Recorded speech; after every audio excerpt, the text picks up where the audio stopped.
Selamat pagi, salam sejahtera bagi kita semua. Perkenalkan, nama saya Anastasius Kakak dari program studi Agribisnis Universitas Katolik Santo Agustinus Hippo. Di sini saya akan mempresentasikan tentang pertanian terpadu padi dengan ternak bebek di Kabupaten Landak. Baik, kita mulai.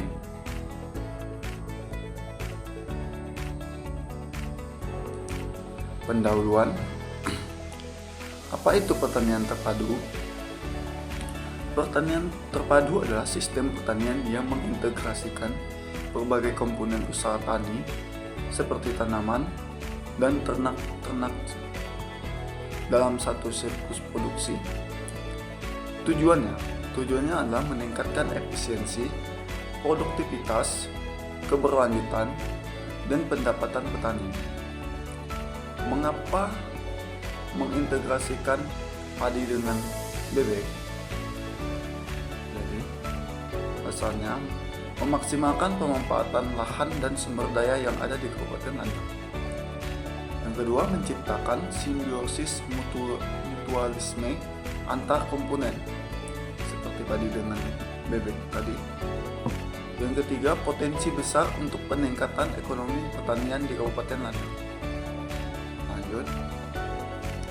Potensi di Kabupaten Landak. Kondisi geografis dan pertanian. Yang pertama, Kabupaten Landak memiliki lahan persawahan yang luas dan potensi irigasi yang mendukung budaya padi. Yang kedua, sumber daya alam yang melimpah untuk pengembangan pertanian. Terus selanjutnya, kebutuhan dan peluang peningkatan produksi padi dan daging atau telur bebek. Pemanfaatan limbah pertanian seperti sekam padi, sisa panen, dan limbah ternak atau kotoran bebek. Peluang pasar untuk produksi pertanian dan peternakan sangat besar. Lanjut. Konsep integrasi padi dengan ternak bebek. Simbiosis mutualisme atau saling menguntungkan. Yang pertama, bebek di sawah. Bebek dapat mengendalikan hama seperti keong, mas, serangga, dan gulma secara alami. Yang kedua, membantu menyuburkan tanah dengan kotorannya sebagai pupuk organik. Terus, mengaduk lumpur sawah sehingga siklus udara lebih baik untuk akar padi. Terus, padi untuk bebek. Sisa jerami atau gabah yang tercecer dapat menjadi pakan tambahan untuk si bebek. Sawah menyediakan lingkungan hidup dan sumber pakan alami bagi bebek. Lanjut. Manfaat model integrasi padi ternak. Yang pertama, manfaat lingkungan. Mengurangi penggunaan pupuk kimia dan pestisida. Kedua, meningkatkan kesuburan tanah secara alami dikarenakan penggunaannya menggunakan pupuk organik.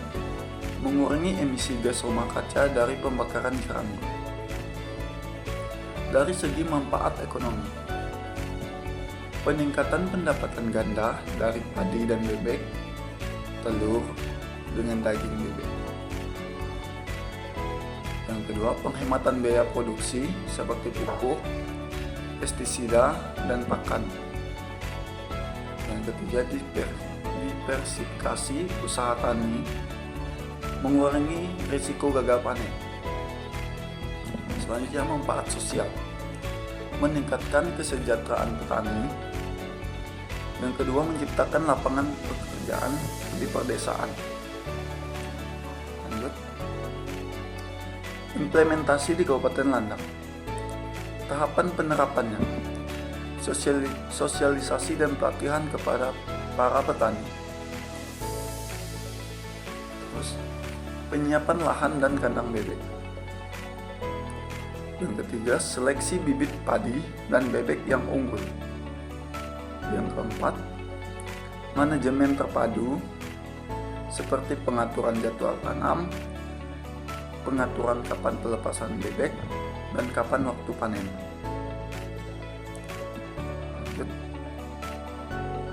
Tantangan dan solusi. Di sini tantangannya keterbatasan modal awal untuk kandang dan bibit bebek. Solusi yang diberikan dukungan pemerintah melalui program bantuan modal dan pelatihan. Tantangan kedua, kurangnya pengetahuan teknis dari petani. Solusi yang diberikan pendampingan dari penyuluh pertanian. Tantangan yang ketiga, serangan penyakit pada bebek. Solusinya, penerapan biosecurity dan vaksinasi ternak bebek tersebut. Tantangan yang keempat, konflik antara petani padi konvensional dan petani terpadu. Solusi yang diberikan, edukasi dan komunikasi antar petani tersebut. Di sini ada skemanya.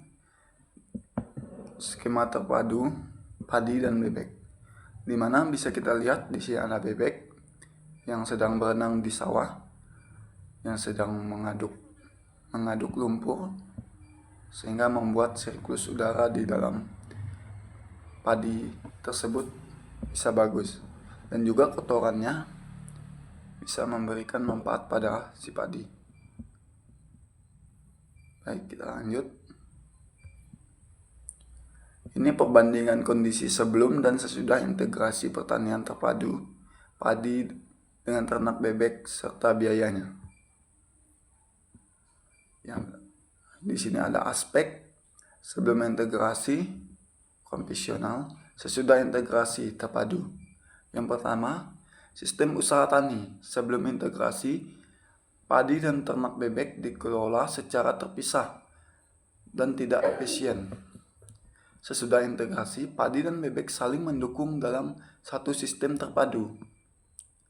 Pemanfaatan limbahnya.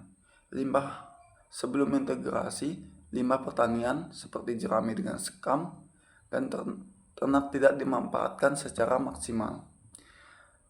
Sementara itu sesudah diintegrasi, dimanfaatkan untuk pakan dan pupuk, menurunkan biaya input. Terus pengendalian hama. Sebelum integrasi itu pestisida kimia sebesar 500.000 sampai 1 juta per hektar per satu musim. Sesudah integrasi gratis dibantu oleh bebek pemakan hama seperti keong mas dan serangga. Terus dari segi kesuburan tanah, sebelum integrasi itu, pupuk kimianya yang diberikan biayanya berkisaran 1 juta sampai 2 juta per hektar. Sementara sesudah diintegrasi, pupuk organik alami dari kotoran bebek, hemat biaya pupuk kimia. Di sini ada pengurangan juga. Terus dari pakan bebek, pakan buatan biasa dibeli di pasar itu 1 juta sampai 1.500.000 biayanya per hari. Sesudah integrasi, sebagian besar dari limbah panen dan pakan alami di sawah, penghematannya 40-60%. Konstruksi kandang sebelum integrasi tidak berlaku jika tidak ada ternak. Sesudah integrasi, biaya awal kandang ini sebesar 2 juta sampai 5 juta sekali investasi. Pendapatan petani sebelum integrasi hanya dari 4 juta sampai 6 juta per hektar atau per musimnya. Sesudah integrasi, dari padi dan juga hasil dari panen bebek dari daging dengan telurnya berkisaran antara 6 juta sampai 7 juta per musim, tergantung hasil telur dengan dagingnya. Jadi bisa pendapatan menjadi berganda. Risiko usaha tani. Risiko yang sebelum integrasi itu tinggi jika gagal panen tidak ada sumber pendapatan lain. Jadi sesudah integrasi lebih rendah karena hasil ternak dapat menutupi kegagalan sebagian panen jika panen itu gagal. Biaya produksi total sebelum integrasi cukup tinggi, di sini berkisaran 3 juta sampai 5 juta per hektar atau per musim. Sesudah integrasi lebih efisien, bisa turun hingga 20-30% karena pakan dan pupuk sebagian alami. Terus dampak sosial. Sebelum integrasi itu terbatas, tidak berkembang. Tetapi sesudah integrasi meningkatkan kesejahteraan, peluang kerja di perdesaan, dan keterlibatan masyarakat desa. Lanjut, dampak lingkungan. Sebelum integrasi ini, emisi dari pembakaran jerami dan residu kimia itu sangat kuat. Tapi setelah integrasi, lingkungan lebih lestari tanpa pembakaran, tanpa pestisida, dan penggunaan pupuk organik. Jadi tidak menggunakan pupuk kimia lagi, mengurangi. Oke. Baik, ini kesimpulan dari presentasi ini dan juga rekomendasi. Kesimpulan, model integrasi padi ternak bebek adalah solusi pertanian berkelanjutan yang sangat potensial di Kabupaten Landak. Mampu meningkatkan efisiensi, pendapatan, dan kelestarian lingkungan yang ada di Kabupaten Landak. Rekomendasi yang diberikan, perluasan program integrasi ini ke seluruh wilayah pertanian di Kabupaten Landak. Pengembangan riset dan inovasi lebih lanjut. Penguatan kelembagaan petani dan akses ke pasar juga kuat. Jadi, sekian presentasi dari saya. Selamat siang, salam sejahtera bagi kita semua. Terima kasih.